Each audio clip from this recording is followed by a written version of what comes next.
En 1967, un cosmonaute soviétique est mort sur Terre. En 2024, une expédition sur Mars le découvre vivant. Des secrets se dévoilent, des alliances changent, et une psychologue nommée Jana détient la clé du destin de l'humanité sur la planète rouge. En 1967, après avoir atterri sur Terre, après avoir terminé sa mission, le vaisseau spatial soviétique Soyouz 1, avec à son bord le cosmonaute Vladimir Komarov, a tragiquement péri. Plusieurs années plus tard, sous la direction du milliardaire suédois Meyer, une expédition vers Mars se prépare. Après 10 mois, l'équipage du vaisseau spatial Ulysse atteint la planète rouge. Cependant, la société américaine Zillion les a devancés en débarquant il y a 2 semaines. Le problème est que la Terre n'a reçu aucune nouvelle de l'équipage américain, à l'exception d'une vidéo dans laquelle il demande à ne pas venir sur Mars. Mais le capitaine déclare que l'atterrissage aura lieu. Quoi qu'il en soit, à 30 minutes de l'atterrissage, AI Irene commence les préparatifs. Cependant, un événement imprévu survient. Le navire ne se détache pas du système porteur. La seule issue est d'effectuer la séparation manuellement. Le commandant s'aventure dans l'espace et lutte pour libérer les attaches. Mais à ce moment-là, la navette entre dans l'atmosphère de Mars, projetant le capitaine dans l'espace ouvert. Désormais, ils ne peuvent compter que sur un atterrissage manuel. L'IA Irene passe en mode veille, et les astronautes parviennent toujours à atterrir sur Mars, mais leur carburant est épuisé. Sans l'ordinateur de bord et le système de survie, ils n'ont qu'une journée pour survivre. Après avoir diagnostiqué le navire, il devient évident que trop de carburant a été consommé lors de l'atterrissage. La seule option est d'attendre que les panneaux solaires alimentent les générateurs. Mais il y a une tempête en surface, et cela prendra 2 jours, tant qu'ils n'ont pas. À ce stade, Simon évoque le navire américain Zeta One qui les a battus de 2 semaines. Il est probablement tombé en panne, mais il reste probablement des piles. Le rover part en voyage. À ce moment-là, le rover trouve l'épave du vaisseau spatial américain et un panneau solaire survivant. Mais il n'y a aucune trace de l'équipage américain. Les astronautes reviennent, mais repèrent une personne inconsciente dans une combinaison spatiale. Bien que leur navire manque d'oxygène, Jana insiste pour transporter la personne à proximité. Ils trouvent la boîte noire du vaisseau spatial américain. L'équipe arrive au navire, mais Jan refuse de les laisser entrer.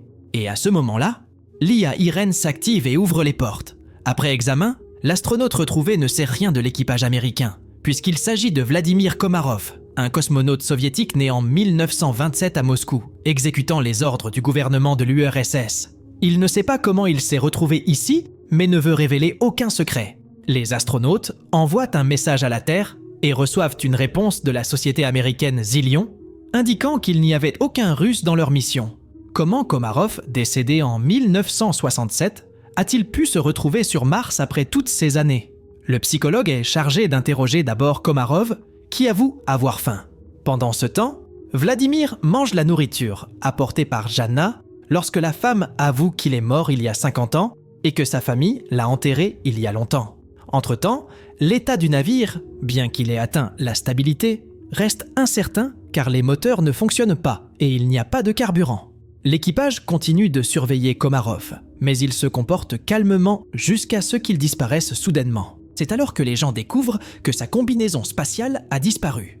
Une partie de l'équipage suit la traînée de chaleur traquée par Irene. Alessandra rapporte que l'analyse ADN de Komarov a montré la présence d'un 3e brin. Il n'est pas humain. Et puis il rattrape Komarov, qui les conduit à une structure inconnue sur laquelle se trouve une petite pyramide de pierre et dit à Jana que Mars les attend depuis très longtemps. Au même moment, Goldstein, le fondateur de la Zillion Corporation, dont le vaisseau a été le premier à arriver sur Mars, est informé de la découverte d'une personne sur la planète rouge qui n'aurait pas pu y arriver naturellement, suggérant qu'elle a été créée. Sur site. Pendant ce temps, Komarov ne peut pas expliquer comment il a ouvert la porte et s'est retrouvé à l'endroit où ils l'ont découvert. AI. Irene effectue une analyse de la structure et détermine qu'elle est identique aux structures terrestres des civilisations anciennes. L'équipage du navire se demande de plus en plus s'il pourra rentrer chez lui lorsqu'il remarquera l'atterrissage du 2e navire de Goldstein. Bientôt, la capitaine du navire, Gemma, établit le contact et promet de les aider à revenir sur Terre. Cependant, Meyer ne fait pas confiance à Goldstein. Peu de temps après, 2 militaires armés, Edward et Adam, arrivent sur leur navire et se comportent de manière plutôt agressive. Et n'entendant pas d'accord, ordonnent à son partenaire de fouiller le navire. Meyer remet la boîte noire récupérée et ils partent. Pendant ce temps, la chimiste Eva rapporte que la pierre trouvée sur Mars est constituée d'un alliage qui n'existe pas sur Terre. En plus du cuivre, du zinc, du nickel et du fer, il contient un troisième brin d'ADN similaire à celui de Komarov. L'équipage est divisé entre ceux qui sont prêts à l'échanger contre du carburant et ceux qui sont prêts à rester mais cherchent la vérité. Jana invite Vladimir dans sa cabine et demande la permission d'utiliser l'hypnose. Il est d'accord. Cependant, Komarov ne partage que les derniers instants à bord du vaisseau spatial Soyouz avant sa disparition. Pendant ce temps, Gemma et Alan arrivent sur le navire et expriment leur volonté d'aider à résoudre tous les dysfonctionnements. Jana se souvient de sa conversation avec Komarov, qui déplore l'avenir de la Terre en raison du comportement irresponsable de l'humanité. Il y a 4 ans, le rover a envoyé sur Terre une photo de l'acier trouvé, et il avoue avoir trouvé une pierre avec un ADN inconnu. Gemma explique qu'il s'agit d'un système de stockage d'informations qui peut être réécrit. En entendant ces mots, l'IA Irène active et déchiffre le message inscrit sur la pierre. C'est une série de chiffres. À cette époque, l'hésitant Yon mène une mutinerie. Il ne fait pas confiance à Meyer, qui les a prévenus de la menace potentielle. Mais maintenant, les Américains sont venus à leur aide, et il s'avère que leur chef a caché le véritable objectif du volume. Il est prêt à changer de camp pour Goldstein, qui est prêt à faire tout ce qu'il faut pour combattre sa maladie en phase terminale. Plus tard, l'ingénieur Basile informe Meyer que Komarov est le même genre de programme que la pierre qu'ils ont trouvée. Mais la révélation la plus cruciale est qu'il a déchiffré une copie de la boîte noire de Zeta One, qui montre que l'oxygène à bord du navire a été coupé au moment où l'un des Américains a frappé Komarov. Cela signifie qu'il était là. Il a également activé l'IA Irène lorsqu'il est monté à bord de leur navire. Après la conversation, Meyer montre à Jana les photos qu'ils ont reçues il y a 4 ans de Mars, qui, une fois décryptées, ont révélé le visage de Jana. C'est pourquoi il l'a amenée à l'expédition. La femme est déçue. Meyer a joué contre tout le monde. Soudain, elle se voit dans la maison de son père, où Komarov lui dit qu'elle est le lien entre Mars et la Terre. Il l'attend depuis des milliers d'années, et maintenant il va la préparer à prendre une décision difficile. Il fournit les coordonnées sur Mars vers lesquelles Zana doit se rendre. Pendant ce temps, sur Terre, des scientifiques informent Goldstein que Komarov est l'équivalent d'un ordinateur et qu'il est lui-même une machine biologique. Ils sont prêts à transférer son cerveau dans le corps de Komarov, mais ne peuvent garantir la préservation de sa personnalité. Pendant ce temps, Zana quitte le navire malgré les protestations de Simon. À ce moment-là, les techniciens Alan et Alessandra testent le moteur et découvrent que l'accès à celui-ci est bloqué. Irène commence soudainement à répondre avec des blagues et refuse de répondre qui ou quoi l'a poussée à faire cela. Irène avoue qu'elle évolue. Pendant ce temps, Zana trouve une petite pyramide de pierre et Simon force Gemma à l'accompagner. En découvrant l'absence de Zana, Jan contacte Simon et reçoit l'ordre de ne laisser personne entrer. Juste à ce moment-là, des militaires américains arrivent et exigent qu'il livre ce Komarov. Mais le reste de l'équipe s'y oppose. Jan ouvre toujours les portes et les militaires entrent.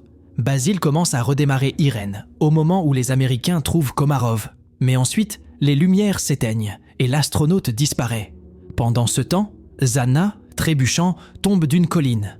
À ce moment-là, l'officier militaire enragé exige que l'équipage explique où Komarov est allé.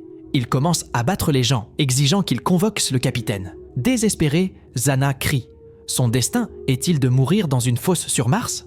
Mais elle est retrouvée par Simon et Gemma. Alessandra remarque une tempête qui approche. L'officier militaire s'apprête à quitter le navire Ulysse, laissant les personnes en danger. Soudain, les lumières commencent à clignoter et Komarov, nouvellement apparu, demande à être ramené sur Terre. Simon, Gemma et Zana se rendent ensemble à l'endroit indiqué par Komarov et trouvent l'entrée d'un bunker souterrain très similaire au tombeau de Petra. Bientôt, ils trouvent de la vraie eau. Mais ce n'est pas ce que Komarov voulait leur montrer à cette époque sur Mars.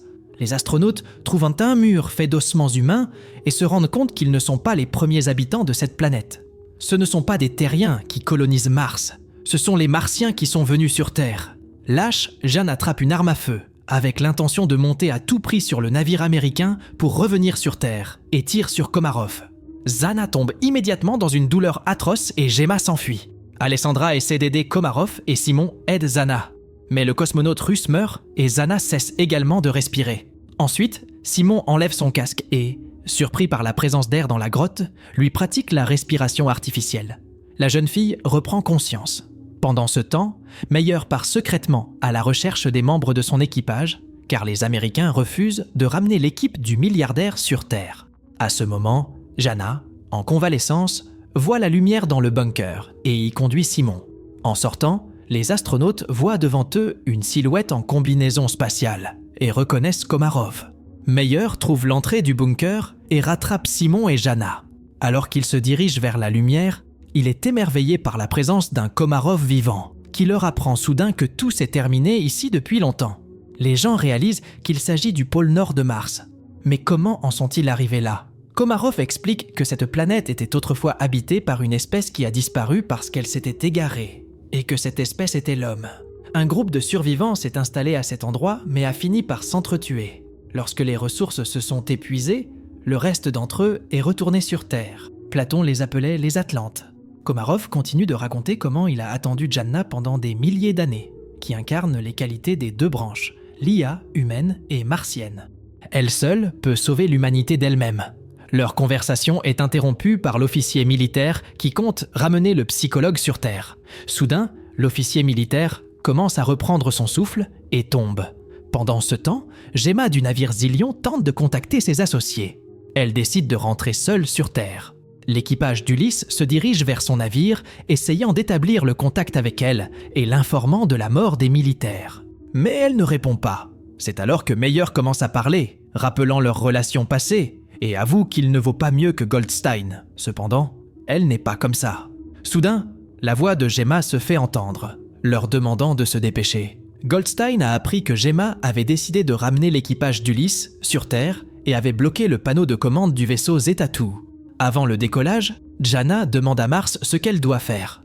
Tout ce qu'elle a vu et entendu sur la planète rouge lui vient à l'esprit. Et avec une pure volonté, elle supprime le blocage du panneau de commande.